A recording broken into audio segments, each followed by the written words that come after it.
শুধু ফেব্রুয়ারিতে দেশব্যাপী 108টি ধর্ষণের তথ্য দিয়েছে মহিলা পরিষদ। নারীর প্রতি সহিংসতা প্রতিরোধে রাজনৈতিক চর্চা সম অধিকার দেয়নি বলে অভিযোগ করেছেন সংগঠনটির নেত্রীরা। নারীর সম্মান সমীহ নিশ্চিতের পাশাপাশি সহিংসতা মোকাবেলায় টাস্ক ফোর্স গঠনের দাবি জানান তারা।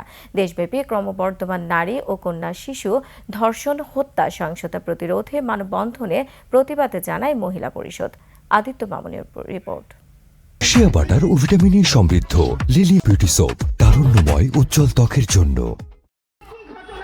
দেশব্যাপী নারীর প্রতি সহিংসতার প্রতিবাদে জাতীয় প্রেস ক্লাবের সামনে বাংলাদেশ মহিলা পরিষদের এই প্রতিবাদ।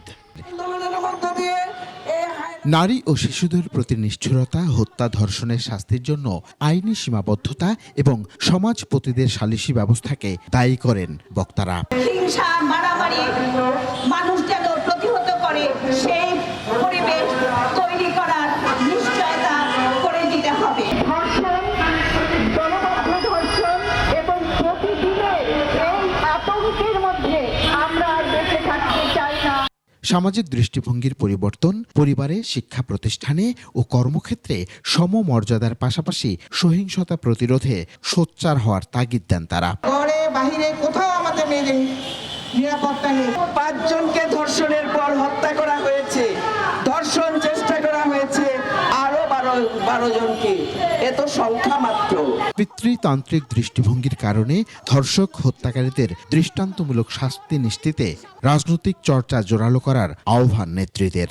আজকে আমাদের সকলে মিলে একটি মানবিক মূল্যবোধ সম্পন্ন সমাজ এবং রাষ্ট্র আমাদের গড়ে তুলতে হবে, পরিবার গড়ে তুলতে হবে, যেখানে আমাদের সন্তানেরা আর এই ধরনের নিকৃষ্ট কর্মকাণ্ড করবে না। প্রধানমন্ত্রীর কর্মসূচিতে নারীর প্রতি সহিংসতা প্রতিরোধে নীতি পরিকল্পনা রাখার পাশাপাশি সহিংসতা মোকাবেলায় টাস্ক ফোর্স গঠনের দাবি বাংলাদেশ মহিলা পরিষদের।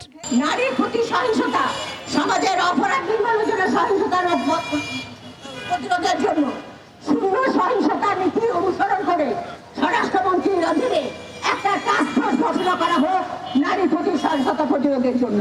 নারীর সম্মান নিশ্চিত না হলে দেশ ক্রমেই আরও অবক্ষয়ের দিকে ধাবিত হবে বলে মনে করেন নারী নেত্রীরা।